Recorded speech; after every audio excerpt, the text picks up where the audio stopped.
Mashallah, mpenzi mtazamaji kokote uliko, assalamu alaikum, karibu kwenye meza ya habari za magharibi mchana, zikiwa zimetimia saa 7 dhuhuri saa za Afrika ya Mashariki. Karibu mtazamaji, tulibiringishe hili gurudumu la magharibi. Mimi nafahamika kama Juma Ngetich.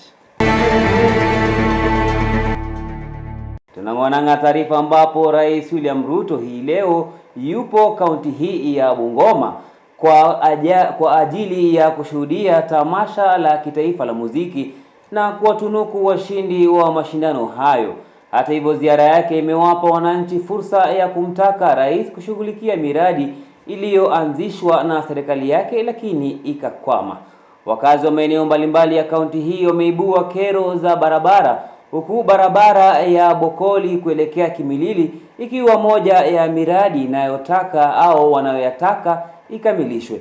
Wakazi na wasafiri wanasema hali ya barabara hiyo imewalazimisha kutumia njia mbadala, jambo ambalo wanalitaja kuathiri shughuli zao za kila siku. Katika eneo bunge la Kandui, wakazi pia wameibua kero kuhusu kukwama kwa barabara ya Musikoma kwenda Dorofu, mradi wa kituo cha kiwanda, pamoja na changamoto wanazokumbana nazo wakulima wa miwa wa Nzoia.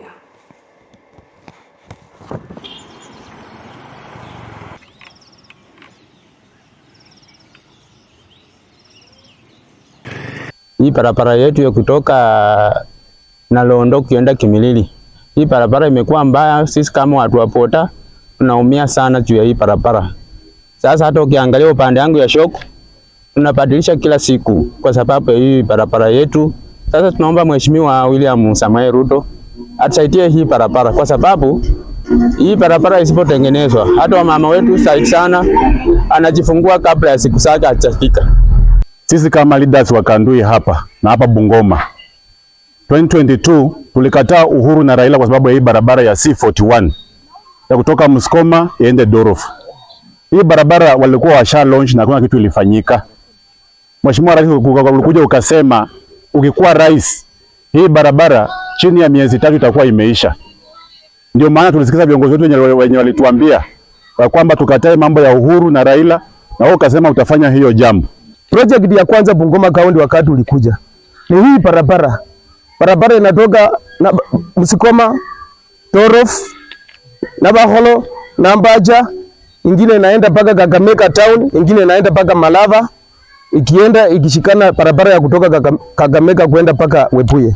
Nataka niseme barabara hii ya Nabaholo, Mheshimiwa ulituambia na ukasema utafanya hilo lengo wamalize hii barabara. Tunasema ukweli kama bodaboda, kwa sababu kila siku moja bodaboda wanabeba watu na wanaongelea mambo ya siasa. Ground sio mzuri. Lusaka ni gavana wetu, angalia vile alifanya vetting, ako namba 39.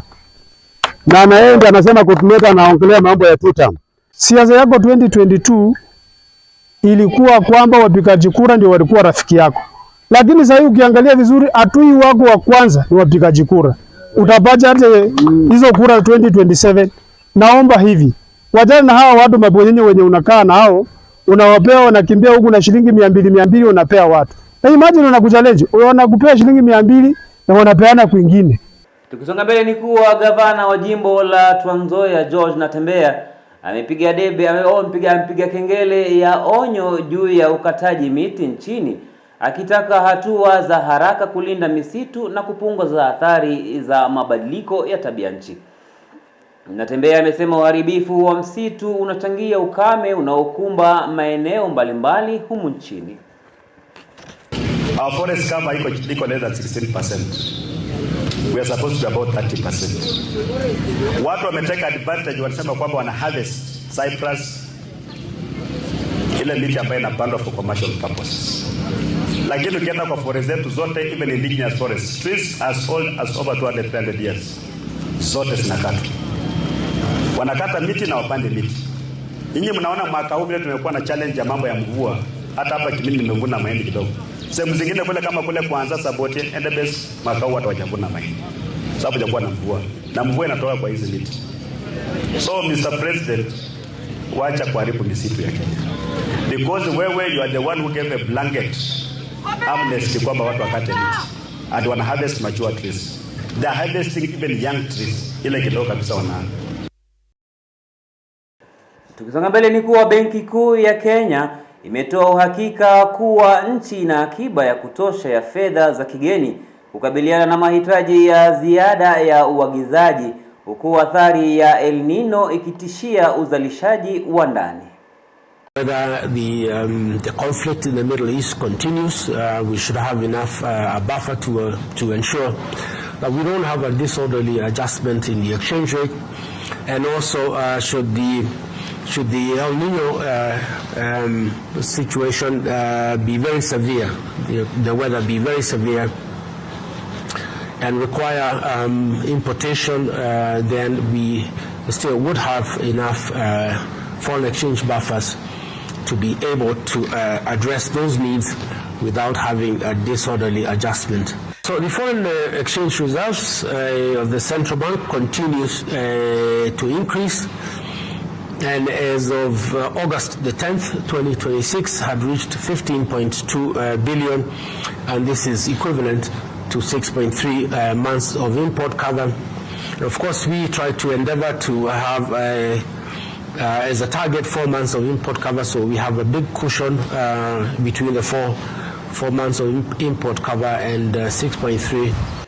Tukisonga mbele mtazamaji, ni kuwa viongozi wanaoegemea chama cha DCP wamewataka wabunge wanaomuunga mkono Rais William Ruto kujibu tathmini ya Rigathi Gachagua ambaye ni kinara wa chama hicho kwa kuambia Wakenya serikali imetimiza ahadi zipi baada ya miaka 4 madarakani.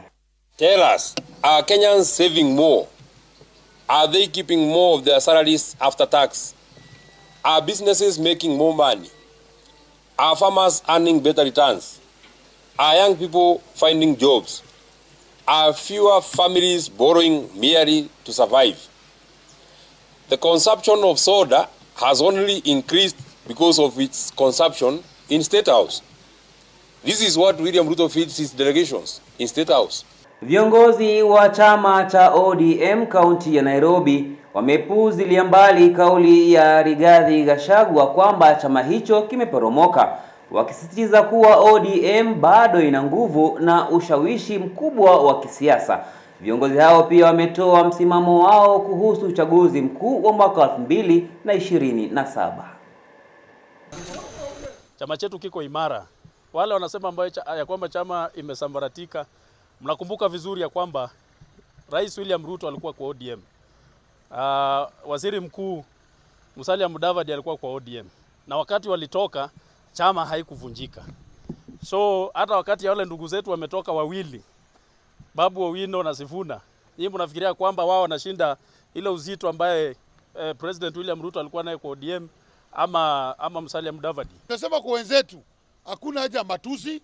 Hata naona aliyekuwa makamu wa rais Mheshimiwa Gachagua akitusiana kila siku, aleta propaganda hii leo, aleta propaganda hii kesho. Awache mambo mengi, akutane na Rais Ruto kwa debe 2027. Na asifikiria Rais Ruto hana wafuasi. Sisi tayari hatuna presidential candidate na tumeshakubali ya kwamba tutamunga Ruto mkono na tutamfanyia campaign hasa hapa Nairobi. Sadakta mpenzi mtazamaji, kufikia hapo niruhusu nipate kopo la maji, lakini nitakaporejea nitakuwa na mengi zaidi. Usisonge mbali.